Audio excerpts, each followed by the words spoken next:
சொல்றான் பாருங்க. நம்பி கட்டுற கதையெல்லாம் எடுத்து போட்டு ரொம்ப இருக்கிறாங்க உடனே.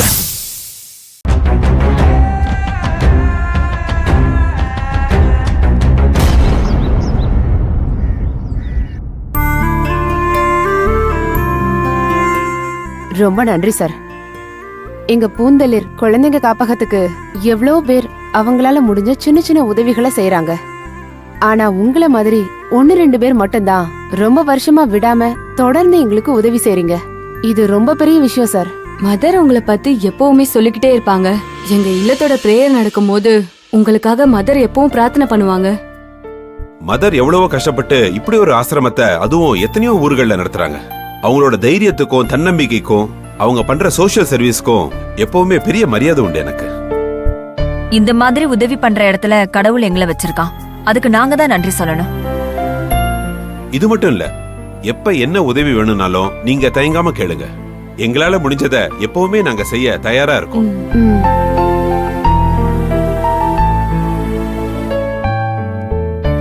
வா மகேஷ். சிஸ்டர், இவன் தான் என் சன் மகேஷ். இவன் தான் பிசினஸ்லாம் பாத்துக்கிறான். ஓ வணக்கம் சார். வணக்கம்மா.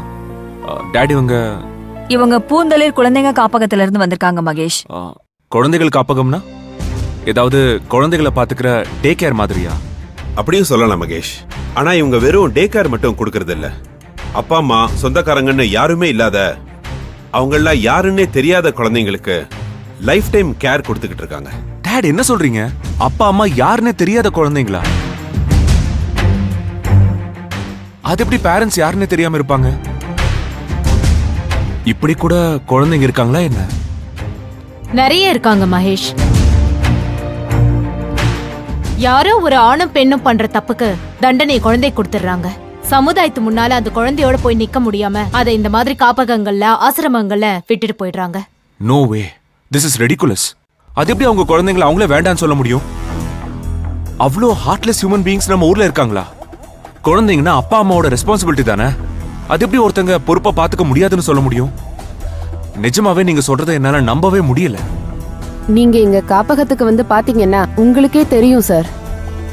அந்த இல்லத்தை நடத்த குழந்தைங்களை பாத்துக்க ரெகுலரா ஒரு பெரிய டொனேஷனை உன் டாட் கொடுத்துட்டு இருக்காரு மகேஷ். இந்த மாதிரி நிறைய பேர் பண்ற ஹெல்ப்பால தான் இந்த மாதிரி சேரிட்டி நடக்குது. That's great. பட் டாட், இத பத்தி நீங்க என்கிட்ட சொல்லவே இல்லையே. உங்க காப்பகத்துல அந்த குழந்தைங்க எல்லாம் படிக்கிறாங்களா என்ன? ஆமா சார், எங்க காப்பகத்துல ஸ்கூல் இருக்கு. அந்த ஸ்கூல்லயே பசங்க படிக்கிறாங்க. எங்க காப்பகம் தான் குழந்தைங்களோட வீடு. அங்க இருக்கிற ஒவ்வொரு குழந்தையும் இன்னொரு குழந்தைக்கு சொந்தம். சார், எங்க காப்பகத்துல வளர்ந்த பசங்க எத்தனையோ பேர் நல்லா வளர்ந்து நல்ல பொசிஷன்ல இருக்காங்க சார். இன்னைக்கு அவங்களுக்கும் ஒரு குடும்பம் உருவாகி சந்தோஷமா இருக்காங்க சார். ரெகுலரா அவங்களும் எங்க காப்பகத்துக்கு நிறைய உதவி பண்றாங்க சார். டாட், நானும் இவங்களுக்கு ஏதாவது உதவி பண்ணணும்னு நினைக்கிறேன். அதுதான் தில்லை சார் ஹெல்ப் பண்றாங்களே சார். அது டாட் பண்றது. நானும் ஏதாவது உதவி செய்யணும்ல. என்ன செய்யணும்னு நினைக்கிறியோ செய் மகேஷ். உங்க காப்பகத்துல எத்தனை குழந்தைங்க இருப்பாங்க? 200 பசங்க இருக்காங்க சார். அவங்களுக்கு டெக்ஸ்டைல் சம்பந்தப்பட்ட விஷயமா ஏதாவது பேசிக் நீட்ஸ் இருக்கும்ல? என்னென்ன தேவைப்படும்னு சொல்லுங்க. துணி சம்பந்தப்பட்ட பேசிக் நீட்ஸ்னா பசங்களுக்கு Dress, அப்புறம் பெட்ஷீட், பில்லோ கவர்ஸ், டவல் இந்த மாதிரிலாம் தேவைப்படுது சார். That's good. அப்ப அது எல்லாத்தையும் எங்க கம்பெனிலேயே ஸ்டிச் பண்ணி கொடுத்துறேன். Daddy, with your permission. தாராளமா பண்ணு மகேஷ். ஓகே, அப்போ இன்னைக்கு ஈவினிங் டைரக்டா எங்க கம்பெனிக்கு வந்துருங்க. தேவையான திங்ஸ் எல்லாம் நான் ரெடி பண்ணி வச்சிடுறேன். நீங்க வந்து கலெக்ட் பண்ணிக்கோங்க. சார், ஒரு வீட்ல அப்பா ஹெல்ப் பண்ணா புள்ள தேவையில்லாத செலவுன்னு சொல்லுவாங்க. பையன் ஹெல்ப் பண்ணா அப்பா தண்ட செலவுன்னு சொல்லுவாங்க. அப்படி எல்லாம் தான் நாங்க நிறைய பாத்திருக்கோம்.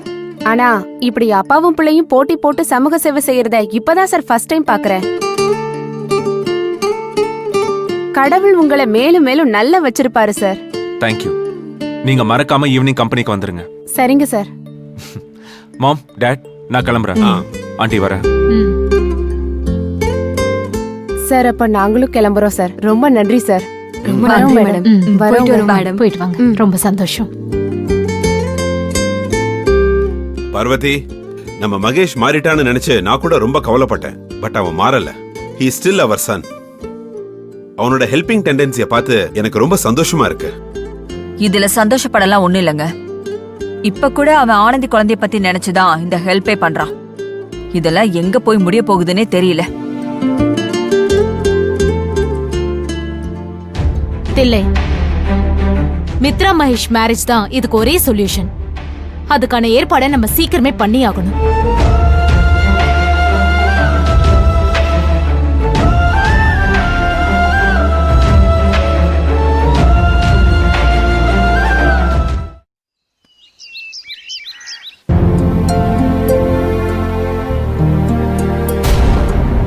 ஏய், எல்லாம் என்ன பண்ணிட்டு இருக்கீங்க? வேலை முடிஞ்சதா இல்லையா? சார், நீங்க பார்க்க தானே செய்றீங்க. இதை விட எப்படி சார் ஃபாஸ்டா வேலை செய்யறது? இது ஃபாஸ்டா வேலை செய்றீங்களா? ஏய், இது நேத்து முடிக்க வேண்டிய வேலைடா.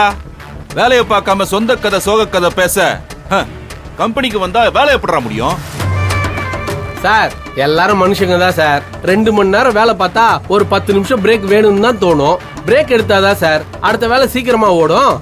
நாங்க மட்டும் இல்லனே, பிரேக்கே கொடுக்காம வேலை பார்த்தா முதல்ல மிஷின் கூட தாங்காது. அதுக்கு தானே உங்களுக்கு 2 வேளைக்கு டீ பிரேக், பெருசா ஒரு லஞ்ச் பிரேக். அது பத்தாதா? அதுக்கு மேலே இங்க வாய்க்கிழிய பேச்சு தானே நடக்குது. ஏன் சார் இப்படி பேசுறீங்க? நாங்க முடிச்சு கொடுக்காமல ஒவ்வொரு ஆர்டரும் கரெக்ட் டைம்க்கு டெலிவரி ஆகுது. அதுக்கு உங்ககிட்ட இப்படி நின்னு கெஞ்சிக்கிட்டு இருக்கணுமா? அப்படியே கெஞ்சிட்டாலும்.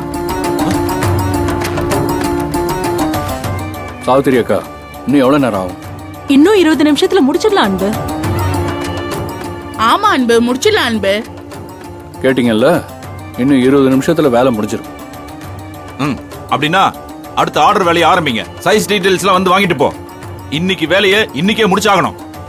நீங்க டயத்தோட முடிப்பீங்களோ இல்ல ஓவர் டைம் பாப்பீங்களோ, வேலையை இன்னைக்கு முடிச்சே ஆகணும். இன்னும் 20 நிமிஷத்துல புது ஆர்டரை ஓட்ட ஆரம்பிக்கணும். கருணாகரன், அது நாளைக்கு ஆரம்பிச்சா போதும். சார். ஆமா கருணாகரன், இப்ப இருக்கிற இந்த வேலையை முடிச்சிட்டு நான் சொல்ற வேலையை ஆரம்பிக்கணும். சார், ஏற்கனவே புது ஆர்டர்ஸ் அனுப்ப லேட் ஆயிட்டு இருக்கு சார். இப்ப ஆரம்பிச்சாதான் இன்னும் 4 நாள்ல டெலிவரி பண்ண முடியும். எந்த ஆர்டர் எப்ப அனுப்பணும்னு எனக்கு தெரியும் கருணாகரன். நான் சொல்ற வேலையை மட்டும் நீங்க செஞ்சா போதும். சரிங்க சார், சொல்லுங்க சார். அனாதாசிரம குழந்தைங்களுக்கு Dress, bedsheet, pillow covers, towels எல்லாம் ரெடி பண்ணி கொடுக்கணும். உடனடியா இந்த வேலையை ஆரம்பிக்கணும். மத்த டீடைல்ஸ் எல்லாம் நான் சொல்றேன். மத்த வேற எந்த வேலையும் இப்ப ஆரம்பிக்க வேண்டாம். சார், இதனால டெலிவரி லேட் ஆகும் சார். கிளைண்ட்ஸ் கிட்ட கெட்ட பேர் ஆயிடும் சார். அதை பண்றதுக்காக தான் நான் எம்டி நீங்க உட்கார்ந்துட்டு இருக்கேன். உங்களால முடிஞ்சா நான் சொல்ற வேலையை செய்யுங்க. இல்ல அன்பு கிட்ட இன்சார்ஜ் கொடுத்து நான் என் வேலையை முடிச்சுக்கிறேன். சார், இல்ல சார், இல்ல சார், நானே பாத்துக்கிறேன் சார்.